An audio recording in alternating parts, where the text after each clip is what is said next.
Okay, so now we'll see the third adjustment.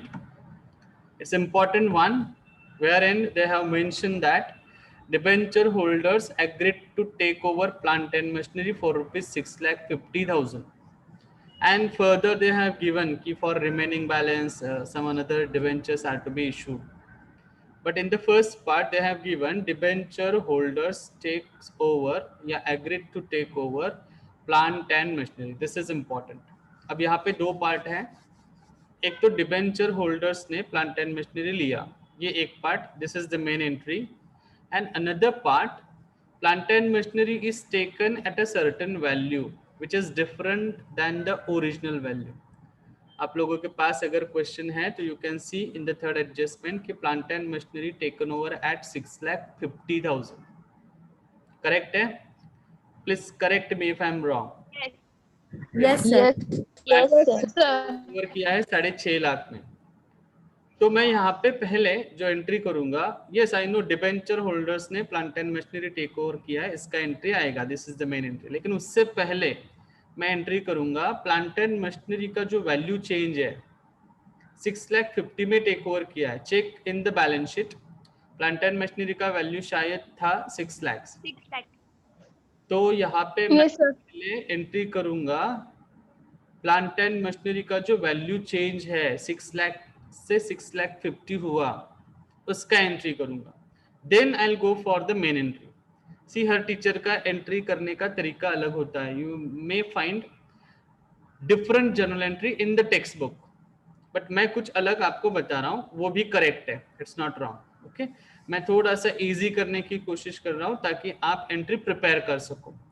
Combine entry करने नहीं जाऊंगा मैं, क्योंकि कंबाइन एंट्री करने से चांसेस है कि आपका एक गलती हो जिससे पूरा एंट्री रॉन्ग हो सकता है. So better off I will separate wherever possible.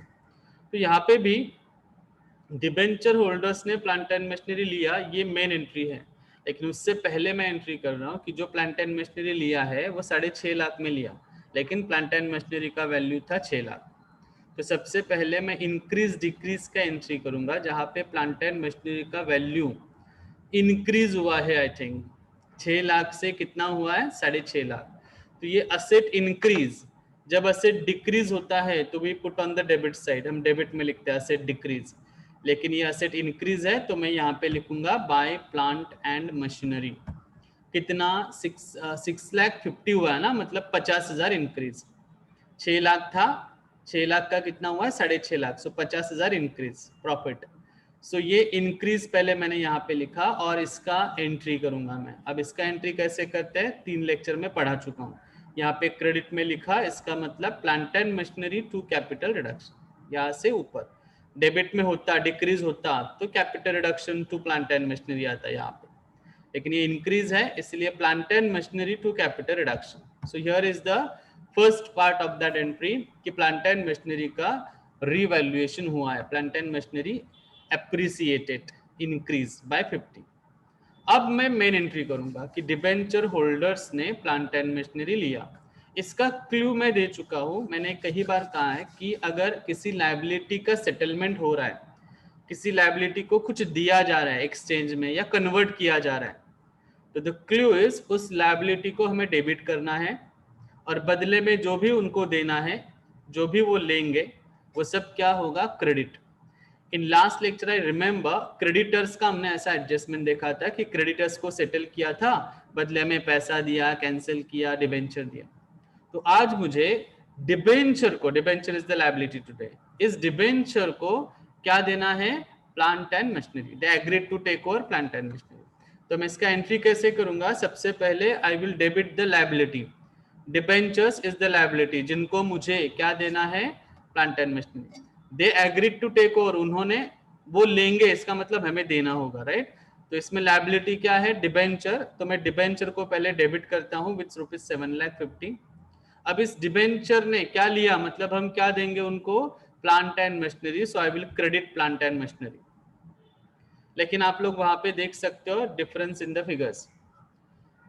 12% debenture debited with rupees 7,50,000, 7,50,000 है, राइट. बैलेंस शीट में देखो, बदले में उनको जो प्लांट एंड मशीनरी मिल रहा है, या they are agreed to taking over it, agreed to take over it, कितने में? 6,15,000 डिफरेंस है।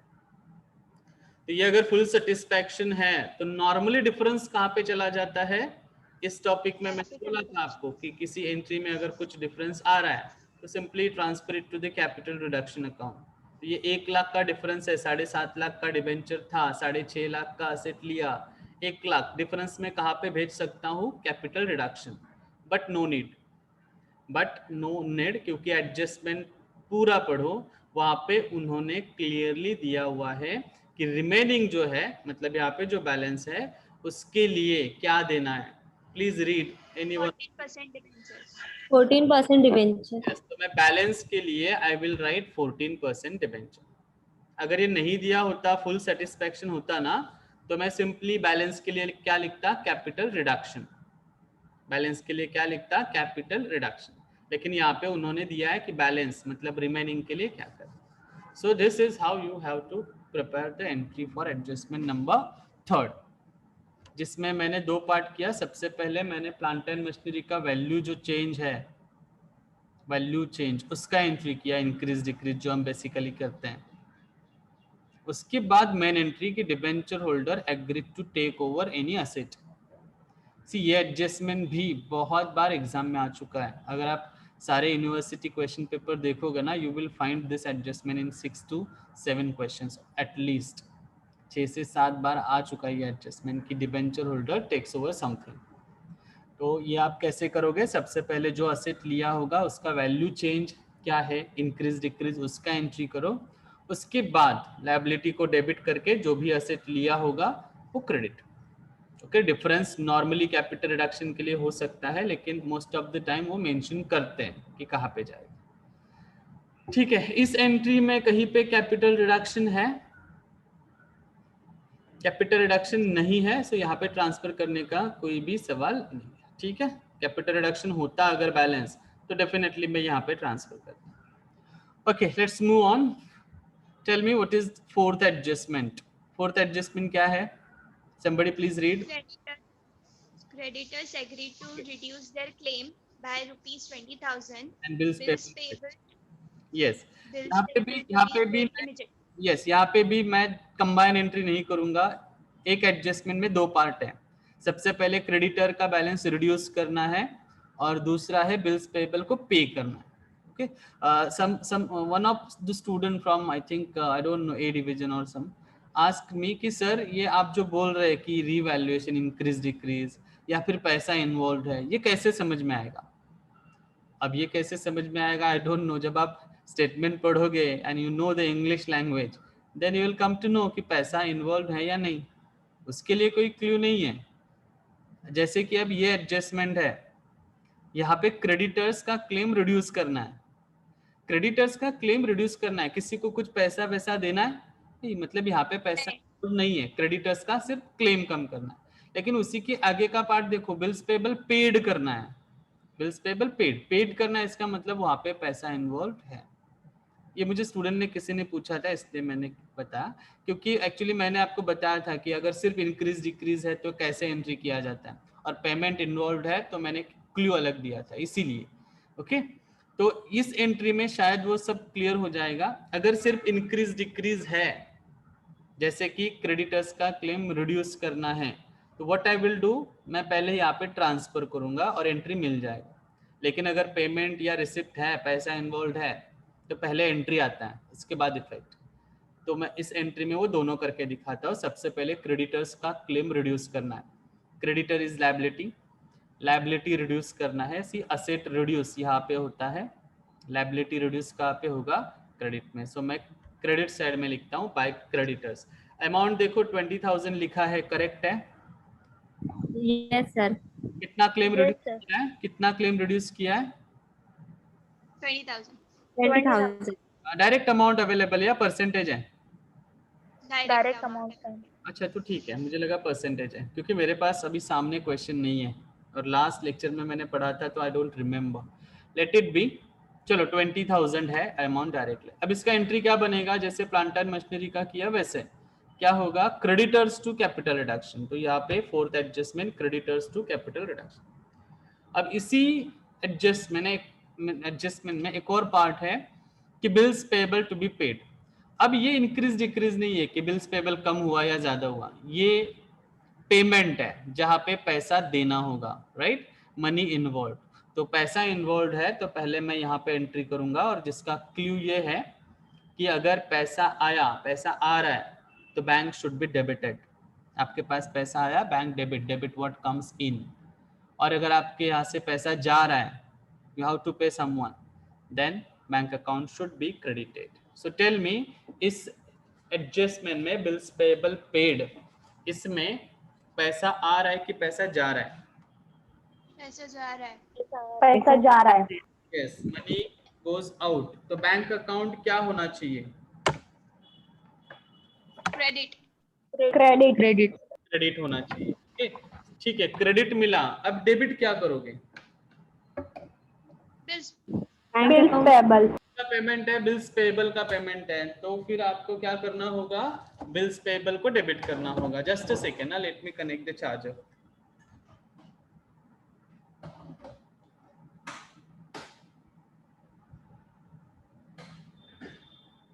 ओके, तो सी, पैसा जा रहा है इसीलिए bank account credit, bank account credit, पैसा गया। अब ये हम किसके लिए पैसा दे रहे हैं? We are paying the liability. Which liability? Bills payable. तो bills payable debit, 35,000 amount, correct है? Yes sir. Okay Yes. Okay.